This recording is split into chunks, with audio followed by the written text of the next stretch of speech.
প্রিয় গাইস, আসসালামু আলাইকুম। আমরা আজ আইলেট হোল RH9820-01 ব্রাদার এই মডেলের বেল টাইমিংটা শেখাবো। আপনারা সুন্দর করে দেখবেন এবং লাইক কমেন্ট শেয়ার করবেন। ওকে, আমরা আইলেট হোলের পিছনের সাইডে চলে এসেছি। এই যে বেলটা ওপেন পর্যন্ত, বেলটা খোলা। আমরা বেলটা এখন সেট করব। বেলটা সেট করার জন্য কয়েকটা নিয়ম ফলো করতে হবে। সেই নিয়মগুলো না মানলে আইলেট হোলের বেল টাইমিং কখনো মিলে না।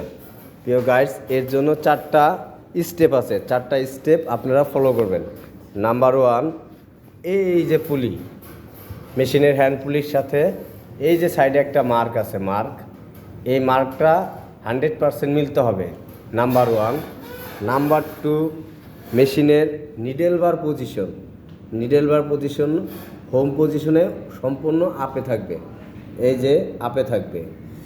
নাম্বার 3, এই যে আমাদের আইলেট ক্যাম, লোপার আইলেট ক্যামের এই যে একটা মার্ক আছে, আপনারা দেখতে পাচ্ছেন আশা করি। এই ক্যাম্পের সাথে এই সাইডে আরেকটা ছোট্ট ছিদ্র আছে। এই যে একটা ছিদ্র, এই ছিদ্রর সাথে এটা সম্পূর্ণ মার্ক মিলতে হবে। এই যে মার্কটা আপনারা কি দেখতে পাচ্ছেন কি না? এই মার্কটা মিলতে হবে। এই যে মার্ক এবং এই দাগটা মিলে গেল। নাম্বার 4, মোটর মেশিনটা সম্পূর্ণ আপ করতে হবে। আপ করার পরে এই যে মেইন মোটরের এই কভারটা খুলতে হবে। খোলার পরে এইখানে 2টা মার্ক আছে। মার্কটা হচ্ছে এই যে সাইডে এই একটা মার্ক আর ওই উপরে একটা মার্ক।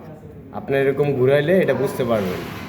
ঘোরানোর পরে এই মার্কটা হাতের ডান সাইডে, আপনাদের বসা অবস্থা মেশিনের সামনে ডান সাইডে একটা মার্ক থাকবে এবং ওই উপরে একটা মার্ক থাকবে। এই অবস্থায় প্রিয় গাইস, আমরা এখন মেশিনের ব্যাক সাইডে চলে আসলাম। এই যে বেলটা ওপেন করা আছে, এই ওপেন অবস্থায় আমরা বেলটা লাগাবো। তার ভিতরে আপনারা একটু কষ্ট করে এই যে একটা চিহ্ন আছে, এটা একটা 3 মিলি এলকি দিয়ে এই গ্রুপটা আটকায় দিবেন, তাহলে বেল পরাতে সুবিধা হবে। তাহলে আর বেলটা লড়াচড়া করবে না। ঠিক আছে? এই যে বেলটা লেগে গেছে। ঠিক আছে গাইস, উঠাই দিতেছি। এই যে বেলটাকে উঠাই দিলাম। জাস্ট ওই 4টা অপশন মিলাইয়া এইভাবে বেলটা জাস্ট খালি উঠাই দেবেন। যেন উঠানোর সময় খেয়াল রাখবেন হেড মোটর যেন না লড়ে। হেড মোটরটা না লড়লেই আপনাদের পজিশনটা 100% মিলে যাবে। ঠিক আছে গাইস, এই আমাদের পুলি পরানো হয়ে গেল।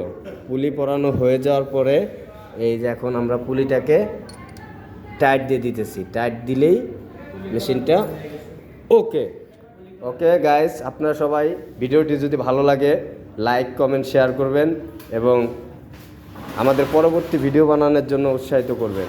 ধন্যবাদ।